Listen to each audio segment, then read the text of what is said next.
This is Gerardo Del Real with Resource Stock Digest. Joining me today is the president and CEO of Libero Copper and Gold, Mr. Ian Harris. Ian, it's great to have you back on. How are you?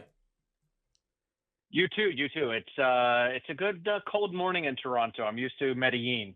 I somewhat sympathize with you. I'm in Austin, Texas, so I understand what it's like to go from 75, 80 degrees Fahrenheit to all of a sudden being very, very cold. But listen, cold weather aside, you have to be thrilled with drill hole 45. You hit two distinct high grade zones. The highlight numbers are 350 meters at 0.70% copper equivalent and 101 meters at 0.76% copper equivalent. And, as importantly, you're proving out the geological model, right? And you talk about this emerging system of feeders. So I want to get right into it. Can you provide some context on the numbers?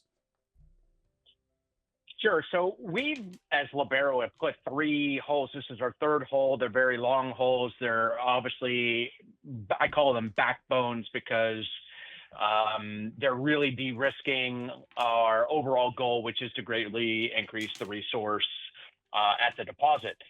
And these three holes individually, one after the other. So it's not 3 out of 30 holes. It's the first three holes in a context of overall, it's called copper percent meters, would have been, if these happened in 2024, they would have been in the top 10 best copper drill holes in the world, right? And that gives you not just the context of how good of a hole they are, but also on the size and potential size of the system. Hole 44, which was our last hole, was pretty much straight north. This one was to the south, to the west southwest. So it's not even drilling into the same areas. They're over a very broad area. So it shows the robustness of the Makoa deposit, mineralization starting from surface, and in the backdrop of a world where executive orders out of the United States looking at copper as not from a commercial standpoint, but from a strategic national security standpoint, it lies as a strong deposit to be feeding into as these new copper production chains are made. The other side of the story too is it's moly, right? Even in the current resource out of the projects that I know, Makoa is probably the third largest undeveloped moly deposit in the world. China has just announced potential restrictions on exports of moly. They're obviously the world's largest moly producer. Saw an offtake agreement last week with Greenland Resources, tying up 50% of their potential future moly resource, and they're probably the second largest moly resource. So there's just so many things going on at the same time we're advancing this project. So obviously, we're very excited of where we're going and the momentum the project is building. No, look, it's an exciting time. It's been a lot of years of work behind the scenes to get to this stage. What comes next? You touched on the copper supply demand fundamentals and the geopolitical uncertainty. And I think, look, you're hitting the sweet spot of what I think is going to be a copper bull that's with us for many, many years with structural deficits emerging and becoming more and more apparent. But what comes next for Libero? So we have a 14,000 meter program. We're probably about 3,500 meters into it. So the following holes, like 46, is a significant step out into it where we think there's an expansion potential to the east. We are re-looking at the holes.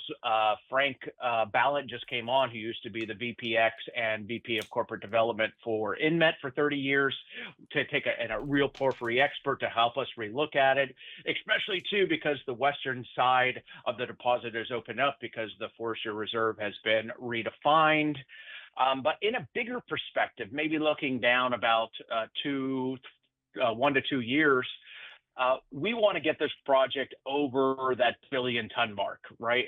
That's kind of our goal. We're putting 50% more drilling than ever been put into this project. It's already over 600 million tons. It's already over 4 billion pounds of copper. But getting it to that size and scale is important. And the other thing that's important is in the backdrop of Colombia, right?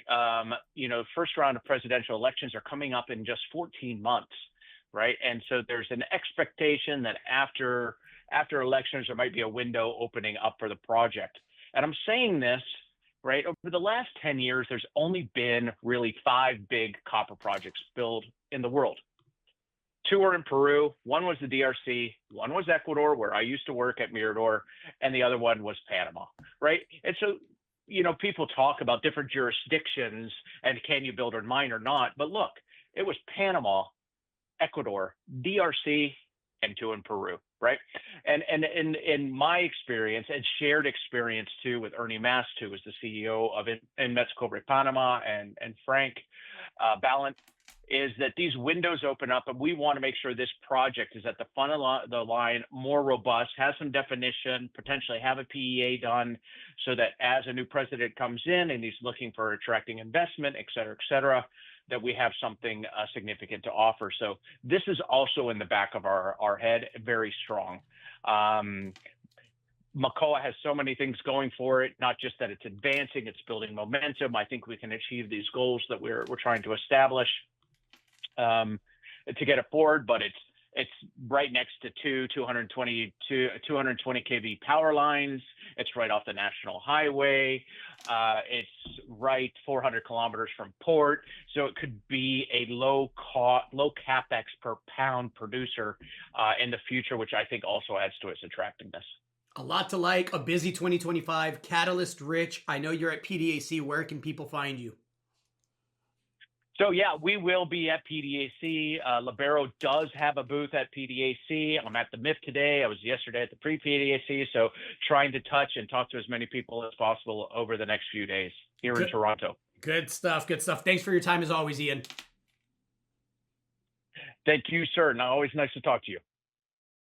Hey everybody, Gerardo Del Real here. If you're enjoying the content that you just saw, you can let us know in 3 simple steps.